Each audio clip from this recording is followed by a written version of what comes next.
इलाज बिल ग़िज़ा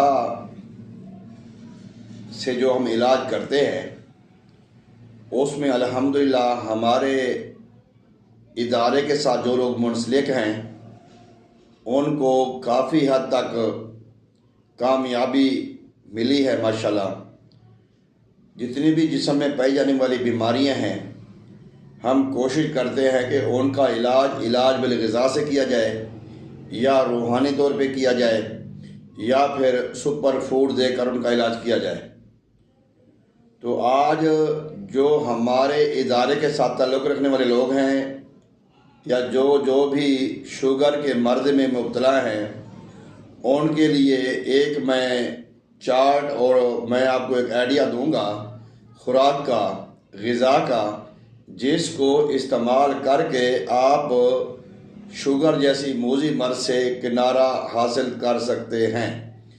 आपको पता है कि जब हमारा जिस्म ग्लूकोज़ यानी शक्कर को हल करके खून में शामिल नहीं कर पाता तब जाकर ये खून में ग्लूकोज़ की, शक्कर की जो तादाद है, मिकदार है, ये बढ़ती है।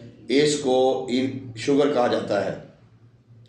और अगर हमारा जिस्म ग्लूकोज़ को, शक्कर को, कार्बोहाइड्रेट को या जो बैरूनी तौर पे हम लेते हैं ग़िज़ा में, उनको जज़ब कर ले खून में तो फिर हमें ये शुगर की बीमारी नहीं होती।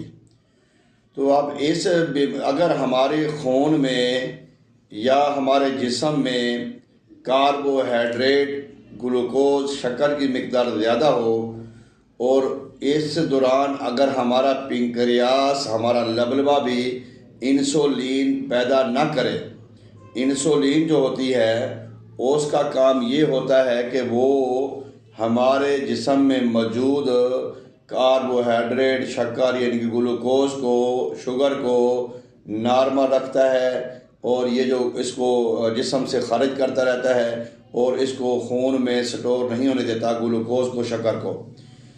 इसके लिए अब तिब्बी तहकीक में भी ये बात सामने आ चुकी है कि जब हम शुगर क्यों होती है, शुगर की भी मेन काफ़ी वजूहत हैं कि उसमें जब हम कैलोरीज़ ज़्यादा हम यूज़ करते हैं या हम ज़्यादा वो ग़िज़ाएँ इस्तेमाल करते हैं जिसमें शक्कर, ग्लूकोज़, कैलोरीज़ ज़्यादा होती हैं, जिसकी वजह से ये हम इसका सामना करते हैं। और इसकी मशहूर निशानी में ये निशानी है कि बाज़ औक़ात बार बार पेशाब आता है, थकावट महसूस होती है, नज़र कमज़ोर हो जाती है और हाथ पाँव में सुइयाँ चुभती हैं और बेचैनी हो जाती है, असाबी कमज़ोरी हो जाती है, पट्ठों की जिस्मानी मर्दाना कमज़ोरी का इंसान शिकार हो जाता है और कोई काम भी खुशी से नहीं कर पाता। ये सारी अलामतें हैं। तो आज मैं आपको एक ऐसा चार्ट दूंगा, आप मेरे इस चार्ट के मुताबिक ज़िंदगी गुजारेंगे तो इंशाअल्लाह ताला आप 8 या 12 दिन के अंदर अंदर शुगर में बहुत बड़ा रिलीफ पाएंगे, बहुत बड़ा। हमने करना क्या है, हमने वो ग़िज़ाएँ ज़्यादा इस्तेमाल करनी हैं जिसमें फाइबर और एंटीऑक्सीडेंट हो।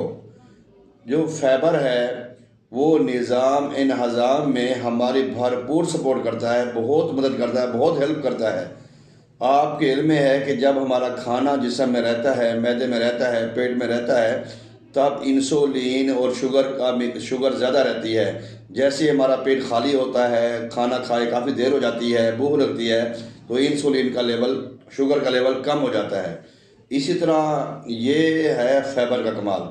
जो एंटीऑक्सीडेंट है, एंटीऑक्सीडेंट भी वही होते हैं जो इंसुलिन का कमाल है, वही एंटीऑक्सीडेंट का कमाल है।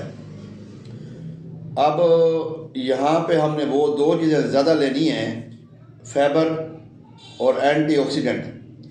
अगर हमारी ग़िज़ा में ये दोनों चीज़ें ज़्यादा हो गई तो हम 10 से 12 दिन में, 8 से 10-12 दिन में हम बड़े से बड़ा रिलीफ पा सकते हैं। यकीन करें आज बहुत ज़्यादा मरीज़ हैं जिनको बेचारे, अब तो नौजवान भी इसमें शामिल हो गए हैं, बूढ़े बच्चे सारे शुगर में मुब्तला होते जा रहे हैं और 3 करोड़ 80 लाख से ज़्यादा जो है ना वो तादाद है हमारे पाकिस्तान में शुगर के मरीज़ों की। और सालाना लाख 2-3 लाख बंदा जो है वो शुगर की वजह से ज़िंदगी की बाजी हार कर मौत के मुंह में चला जाता है। और शुगर जो है ये इंसान को खोखला कर जाती है, नज़र अंदर से खा जाती है, गुर्दा, मसाना, जिगर, हर चीज़ इसकी नकारा कर देती है। तो मैं आज आपको वो ग़िज़ाएँ बताऊँगा, वो तरीका बताऊँगा। अगर आपने इस तरीके पे अमल किया है, करना है, तो यकीन करें आप खुशहाल हो जाएंगे। और जब मौत आनी है, लेकिन ज़िंदगी में आपको परेशानी नहीं होगी। हमने अब आज के बाद क्या करना है, एंटीऑक्सीडेंट और फाइबर वो ग़िज़ाएँ इस्तेमाल करेंगे जिसमें कि कार्बोहाइड्रेट, ग्लूकोज, शक्कर की मिकदार कम हो और वैसे हमें पावर और ताकत मिले, कैलोरीज भी कम हो।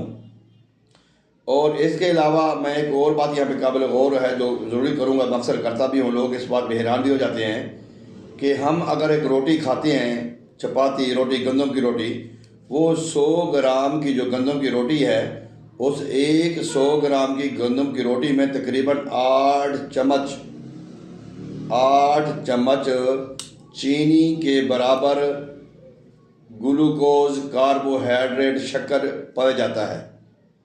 यानी कि जो 8 चम्मच हम चीनी के खाएंगे, 8 चम्मच, उसके अगर 8 चम्मच चीनी का ना खाएं तो एक रोटी खा लें, या एक रोटी ना खाएं तो 8 चम्मच चीनी का खा लें, बराबर है।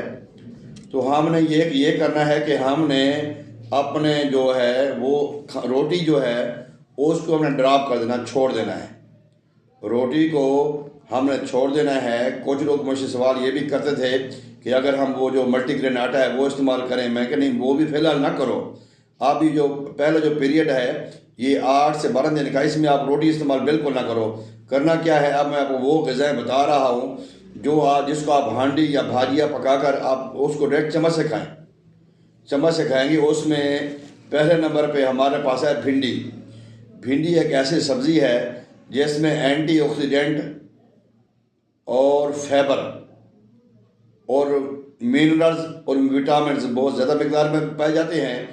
और एंटीऑक्सीडेंट की ज़्यादा मिकदार होने की वजह से ये हमारे जिस्म में ग्लूकोज और शक्कर को खून में हल करती है, जज़ब करती है, जिससे ग्लूकोज की और शुगर की और जो कार्बोहाइड्रेट की जो फालतू मिकदार है वो जिस्म में रहती नहीं है। वो हमारा जो हमारी जो वर्किंग है उसमें वो कन्वर्ट हो के हम उससे काम फ़ायदा उठाते रहते हैं। तो लिहाजा भिंडी का जो इस्तेमाल है ये हमारे जिस्म में ग्लूकोज को, शक्कर को, कार्बोहाइड्रेट को स्टोर नहीं होने देता। ये फौरी तौर पे खून में जज़ब करने में हमारी फौरी मदद करता है भिंडी। इसको ओकरा इंसुलिन भी कहा जाता है। करना क्या है, आपने भिंडी का सलन बना लें, उसमें गोश्त डालें, उसमें कीमा डालें, उसमें और 2 चीज़ें डाल सकते हैं, आप डाल लें। इसको आप खाएंगे चम्मच के साथ। चम्मच के साथ खाएं तो आप ऊपर से पानी पिएं और खाना रोटी बिल्कुल ना खाएं। तो ये अगर आप सालन ये खाते हैं, इसके साथ आप सलाद का इस्तेमाल करें, रायते का इस्तेमाल करें, सलाद का इस्तेमाल ज़्यादा से ज़्यादा करें। तो इससे इंशाअल्लाह ताला आप 2 से 3 दिन में देखेंगे कि आपके जिस्म में जो है ना वो शक्कर और ग्लूकोज की वाफिर मिकदार बिल्कुल नहीं है, और ना ही आपको थकावट का एहसास होता है, ना ही आपको ज़रूरत पड़ती है इंसुलिन की। इसके बाद हम बात करते हैं, हमारे पास हैं चने। चने 2 तरह के होते हैं, काले चने हों या सफ़ेद चने हों।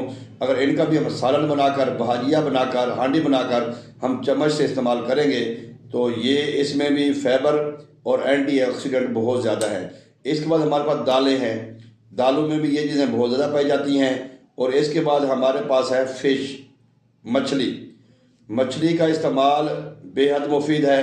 मछली में बहुत ही ज़्यादा फाइबर, एंटीऑक्सीडेंट और मिनरल्स, और जैसे हम कहते हैं जिसको बड़ा हाई लेवल का मल्टीविटामिन है, विटामिन B12 जिसको हम साइनोकोबालामिन भी कहा जाता है, जिसके बड़े बड़े हम इंजेक्शन लगवाते हैं, हफ्ते में 1 इंजेक्शन लगवाते हैं, गोलियाँ खाते हैं। इस तरह की और बेशुमार मेडिसिन आती हैं, मैथिकोबाल, मिकोबालामिन जिस तरह की। तो इस तरह जो है ना ये उसमें काफ़ी मिकदार में पाया जाता है। ये आप सालन खाएँ। अच्छा, ये अब मैंने आपको बता दिए हैं भिंडी, चने और दालें और फिश। इसके साथ आप एक होता है कद्दू शरीफ। कद्दू के साथ होता है पुम्पकिन पेठा, उसको कहते हैं पेठा।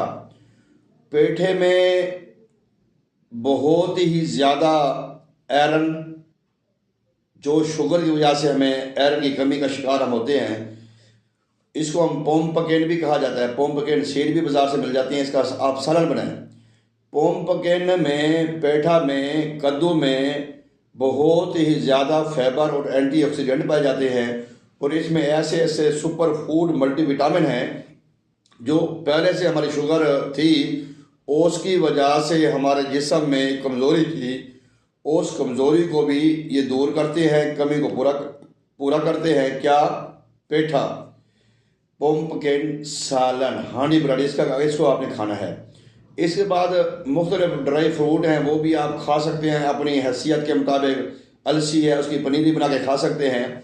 इस दौरान में आपने क्या करना है, आपने चावल राइस का इस्तेमाल नहीं करना, आपने जनाब रोटी का इस्तेमाल नहीं करना, हाँ सलाद का इस्तेमाल करना है। वो भी मैं आपको 3 रेसिपी देता हूँ, ये आपने लाजमी तौर पे करनी है। सुबह के अगर आपके पास अमरूद है या आड़ू है, अमरूद है या आड़ू है, ये फल कभी ना कभी मौसम में तो होता है। अगर अमरूद आड़ू नहीं होता फिर जामन है, जामन जिसको हम जम्मू कहते हैं, तो आप रोज़ाना आधा किलो अमरूद या आड़ू या जम्मू रोज़ाना सुबह खाएं। दोपहर के टाइम में आपने खाना है सलाद। सलाद में आप खीरा काट लें, प्याज काट लें, मूली, गोंगलू, गाजर, शलजम ये काट लें। आप इसमें सेब भी काट सकते हैं, इसमें आप अनार भी डाल सकते हैं, अनार के दाने डाल सकते हैं। इसमें आप जनाब अली गोभी के पत्ते डाल सकते हैं, पुदीना धनिया डाल सकते हैं।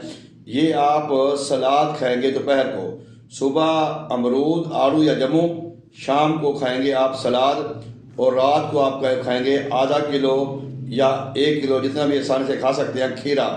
ये खीरा आपने लाजमी खाना है, सलाद आपने लाजमी इस्तेमाल करनी है, और आपने ये जो जम्मू है, अमरूद है या आड़ू है, ये भी अपने मौसम के मुताबिक लाजमी इस्तेमाल करना है। एक और इसमें जो अहम चीज़ का ख्याल करना है, आप कोशिश करें जो ये 3 टाइम खाएं या 2 टाइम खाएं, लेकिन जो शाम रात का खाना खा रहे हैं आप, सालन, रोटी तो आपने खानी नहीं है, जो सालन खा रहे हैं वो आपने मगरिब से पहले खा लेना है, क्योंकि फिर मगरिब से पहले खाएंगे, फिर मगरिब की नमाज़ पढ़ेंगे, इशा की नमाज़ पढ़ेंगे, वो खाना हज़म हो जाएगा।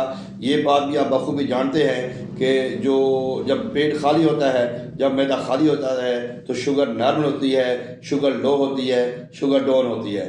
तो मेरे हमवतनों, मेरे पाकिस्तानियों, इंशाअल्लाह ताला ये मेरी बात आज से शुरू करो, और इंशाअल्लाह ताला मेरे साथ राब्ते में भी रहो। मेरा नंबर भी आपको मिल जाता है। तो मोरिंगा फूड लोधना का प्लेटफार्म बड़ा मशहूर प्लेटफार्म है, जो काफ़ी तिब नबवी और रूहानी इलाज के मतलब हम आगाही देते रहते हैं। तो इंशाअल्लाह ताला मैं आपको 1 नहीं 2 नहीं सैकड़ों पेशेंट मेरे पास ऐसे हैं अल्हम्दुलिल्लाह जो इस वक्त बग़ैर इंसुलिन के, बग़ैर गोलियों के जी रहे हैं। यकीन करो, ये तो माफिया बैठा हुआ है, ये तो डके लोग बैठे हुए हैं, टेस्ट कराओ, ये करो, वो करो, मेडिसिन महंगी मेडिसिन खाओ, इंसुलिन लगा के, सुइयाँ लगा के जिस्म को फोड़ दो। भाई ये मेरा जो आज रेसिपी मैंने बताई है, सुबह अमरूद आड़ू जम्मू, दोपहर को सलाद और शाम को खीरा, मगरिब से पहले ये आप खाएं। सालन का इस्तेमाल 8 से 10 दिन कम कर दें। 12 दिन के बाद फिर हम आधी रोटी शुरू करवाएंगे, वो भी फिर मल्टीग्रेन आटा आपको शुरू करवाएंगे ऐसा साथ साथ। तो इंशाअल्लाह ताला आपकी उम्र 60 साल है, 70 साल है, 80 साल है, 40 साल है, जितनी भी आपकी उम्र है, इंशाअल्लाह ताला आप हमारे प्लेटफार्म के साथ जुड़े रहेंगे तो आपको ये शुगर जैसी बीमारी नहीं होगी। उम्मीद करता हूँ कि आप हमारे इसको जो हमारा तरीका है आपको पसंद आएगा। अगर आप हमारे चैनल पर नए हैं तो हमारे चैनल को सब्सक्राइब करें, बेल आइकन को दबा दें, ताकि हमारी रोज़ाना की आने वाली वीडियो वक्त पे आपको मिल सके।